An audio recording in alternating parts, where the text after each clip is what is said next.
Part today is the Tet Offensive. Okay, the Tet Offensive began on January 31st of 1968. January 31st of 1968. And unlike the United States, the last day of January in Vietnam is their Vietnamese New Year. So our New Year's January 1st. The New Year in Vietnam is January 31st. And the nickname for New Year's there is Tet. Okay? So this is where this starts. So on January 31st, 1968, which was the first day of the Vietnamese New Year, also known as Tet, what happened on that day is North Vietnamese forces launched a massive attack all throughout South Vietnam. So on January 31st, 1968, which was the Vietnamese New Year, it'd be like our New Year on January 1st, which was known as Tet, not New Year. On that date, infamous date, North Vietnamese forces launched massive attacks throughout South Vietnam.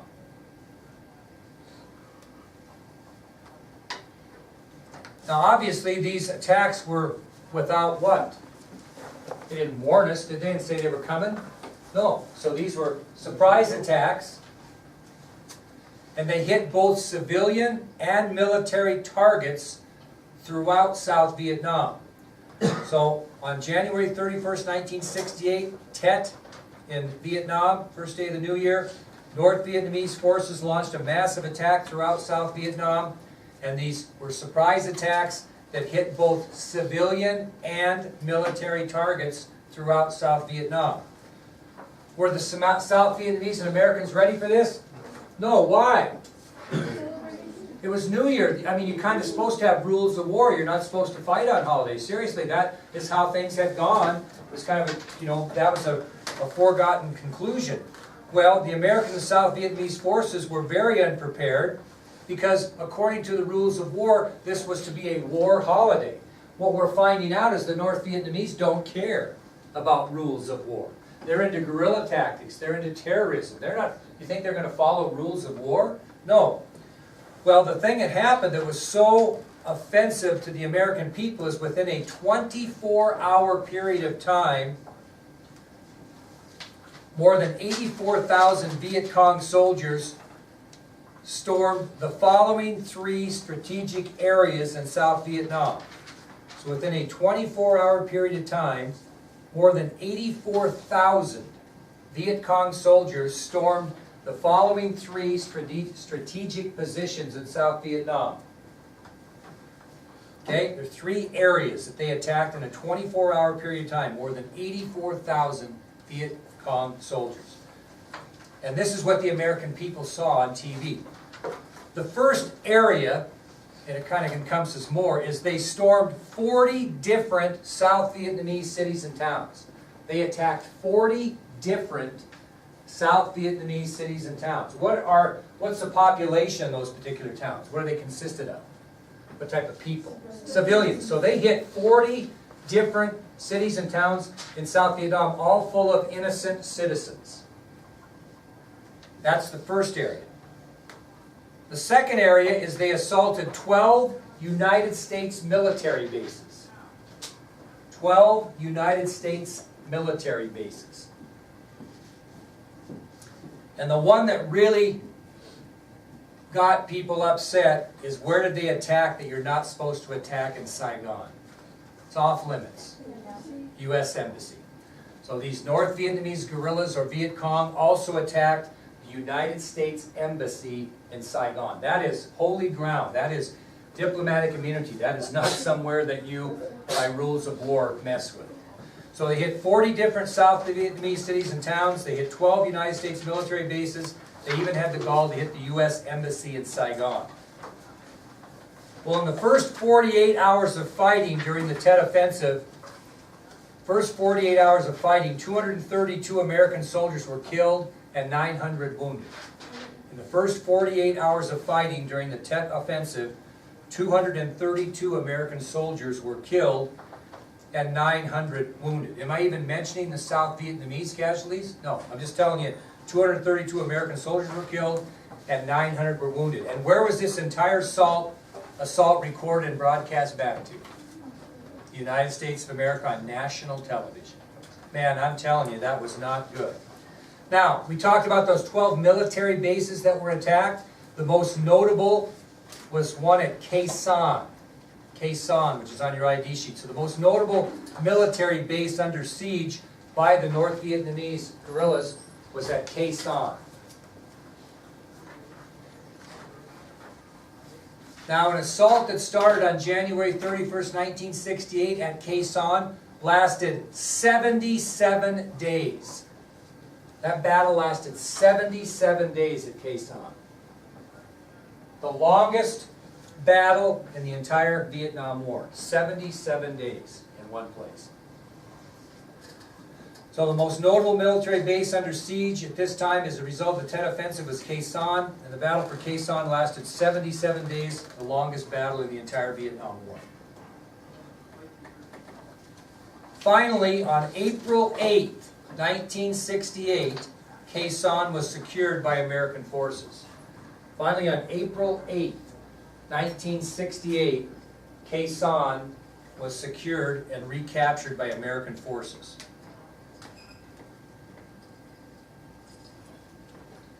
Now we're talking about just Khe Sanh here. Guess how many there were 6,000 Americans that fought at Khe Sanh.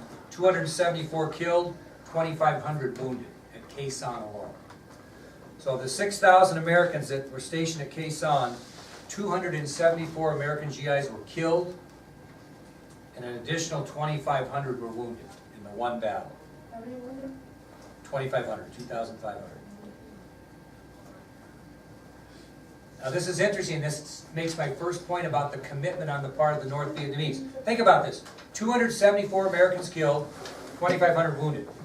They estimated there were 20,000 North Vietnamese soldiers present and fighting at Khe Sanh. 20,000. So it was 6,000 against 20,000.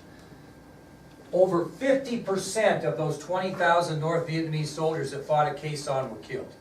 Over 50%, 10,000.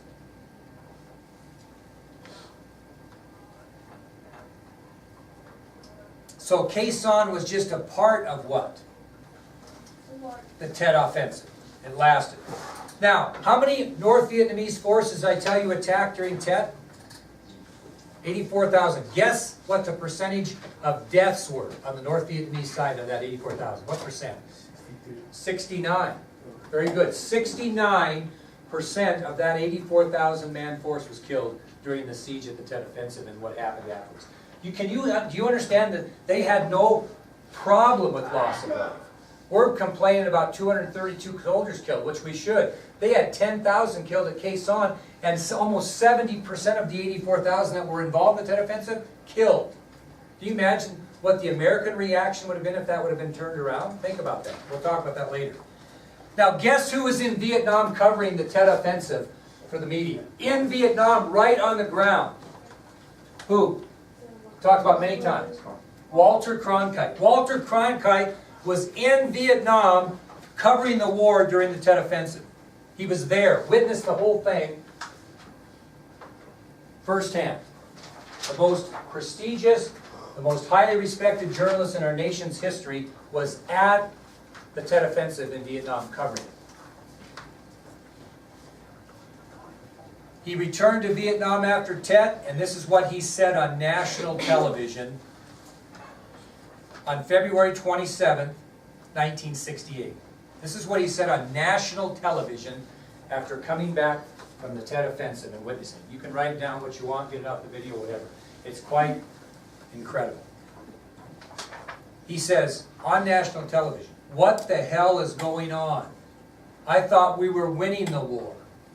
To this reporter, it seems now more than certain that the bloody experience in Vietnam is to end in a stalemate and that the only rational way out will be to negotiate."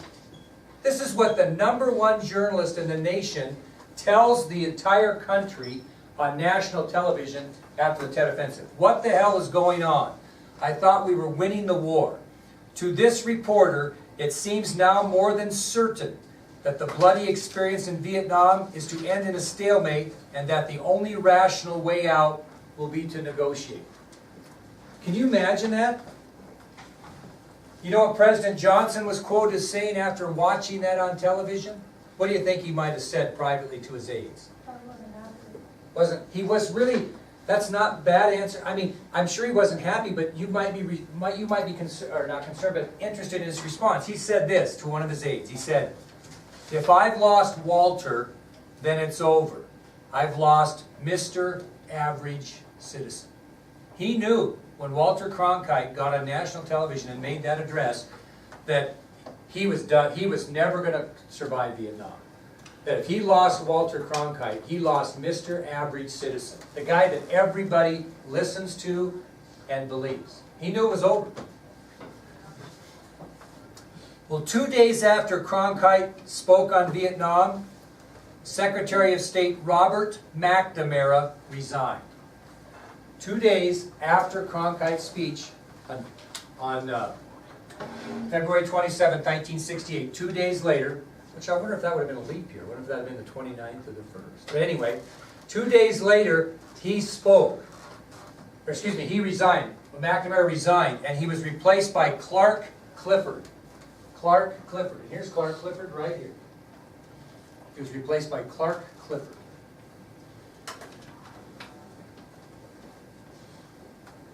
Now, what would McNamara's resignation appear to the American people? What would they think about that? What would they think? What's that? But he was in opposition. No. He was very supportive of Johnson in the war. That's a good point, though. So what would the American people's reaction, I should have prefaced with that. What would the American people's reaction be when McNamara resigns, taking into consideration he supported Johnson this afternoon? We're losing. I mean, this is not working. Our policy in Vietnam is not working. So, McNamara's resignation was seen by many Americans as proof that Johnson's Vietnam policy was not working, and we were in a quagmire, like Mansfield said we would be, in Vietnam. Now, you can imagine the people's feelings, okay? The horrifying images of Tet on TV contradicted the rosy picture that who painted 10 weeks earlier? William Westmoreland. And opposition reached a new height that led to protests all over the nation. And I'm going to give you a few examples, 5 examples of protests that now went on across the nation after the Tet Offensive. After Walter Cronkite got on national television and told people what he thought. After McNamara resigned his position as Secretary of Defense. After people looked at where we were at compared to what Westmoreland said we were 10 weeks later. Opposition rose to a new high. Here's the first example. In Washington, D.C., on October 21st, 1967. In Washington, D.C., on October 21st, 1967. A crowd of over 100,000 protesters tried to close down the Pentagon. In Washington, D.C., October 21st, 1967, a crowd of over 100,000 protesters tried to close the Pentagon. Now I want you to picture this in your mind. All of these protesters are surrounding the Pentagon, and they're getting closer and closer, and who's guarding the entire perimeter of the Pentagon? Military police. Locked and loaded. Guns ready. It was getting incredibly tense. The closer they got to the MPs, the closer it got to the explosion. I mean, this could have gone so bad it was unreal. Well, one of the protesters, I'm just going to leave it at that. One of the protesters began chanting because he was very concerned about what was going to happen. He started chanting, "We're not against the soldiers, we're against the war. We're not against the soldiers, we're against the war." He kept it up until all those people were chanting the same thing. We're not against the soldiers, we're against the war. Because what he was trying to do is he didn't want those MPs to act in an, take one shot and you would have the unbelievable scene at the Pentagon. So this one person, who I'll just keep that to myself for that point, started chanting that. And then he took a carnation that he had I'll point you to a picture over here. I want you to maybe look at it on your way out if you can't see it very well. He took carnation and he stuck it in the barrel of one of the MP's rifles and said peace. And I'm telling you, that act diffused a situation that could have been awful at the Pentagon. In this first example, I'm giving you a protest. So that one peaceful protester, rumor has it, there's no solid proof, they think that the guy that stuck the daffodil in the gun, or carnation in the gun, also was one that started, we're not against the soldiers, or we're not against soldiers, we're against the war. That act on that person's part probably saved a major disaster at the Pentagon on that day. Okay, so that's the first example. The second example happened at Columbia University in New York City on April 25th, 1968. I really don't have, oh, we'll see this too. Columbia University, New York City, April 25th, 1968. I'm just going to give you, there's many, many protests. I'm just giving you three of the more publicized. Okay? At Columbia University, which is in New York City, very prestigious Ivy League college in New York City, April 25th, 1968. Students there were upset because the university built a student gym on playgrounds that were once used by local black children.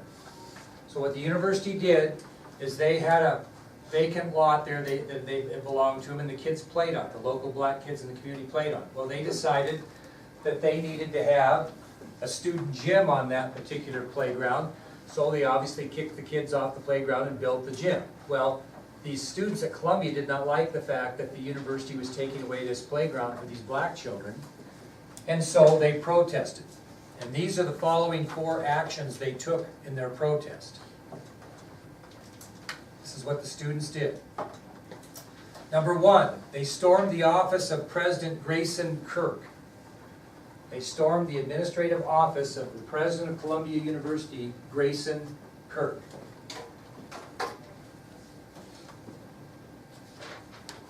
They took over 5 other university buildings in protest. They took over 5 other university buildings during their protest.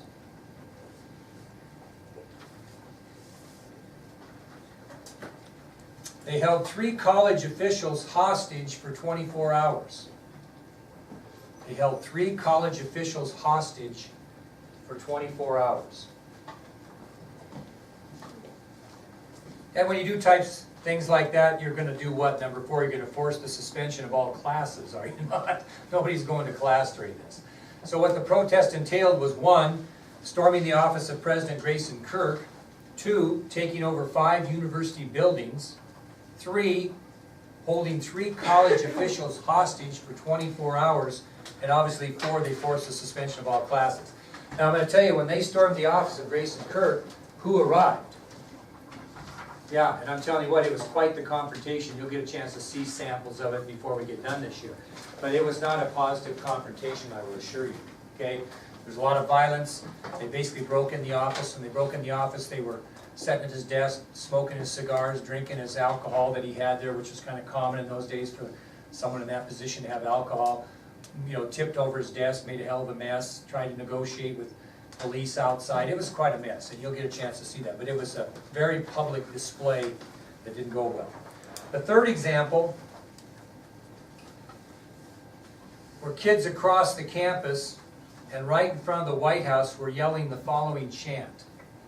See, on college and university campuses all across the nation, even in front of the White House, protesters were chanting, "Hey, hey, LBJ, how many kids did you kill today?" About the Vietnam War. Hey, hey, LBJ, how many kids did you kill today? Can you imagine being the president and sitting in the Oval Office and listening to that outside the office? Hey, hey, LBJ, how many kids did you kill today? That's a third example. Fourth example of protests was kind of on the same lines. Across the United States, young males were chanting, what do you think? Hell no we won't go. What were they talking about? To Vietnam. Hell no, we won't go. So across the United States, the chant among young males who were drafted to go into the Army, and I think I told you how that draft process worked, right, with the ping pong balls. They were yelling, hell no, we won't go. Hell no, we won't go. And what were they doing, which would be our fifth example, as they were yelling, hell no, we won't go? What were they doing? Burning their draft cards. Yep, burning their draft cards. So those are some examples of the protests that went on at a very violent nature after the Tet Offensive. You had the situation in Washington, D.C., which was probably the most volatile at the Pentagon. You had the issue at Columbia University. You had the chant, hey, hey, LBJ, how many kids did you kill today, going all through college campuses and in front of the White House.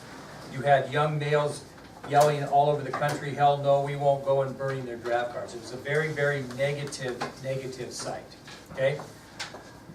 That'll move us on then to the fall of LBJ, because it's coming to an end for him, isn't it? I mean, a guy that did a lot of good in civil rights is going to be totally consumed and ruined by this Vietnam War. So we're talking about the fall of LBJ. Now what might be a sign other than the Vietnam War that you're not very popular anymore? Think about the year we're at. What year are we at? What's coming up in 1968? Okay, so what might give a president an idea that he's not very popular?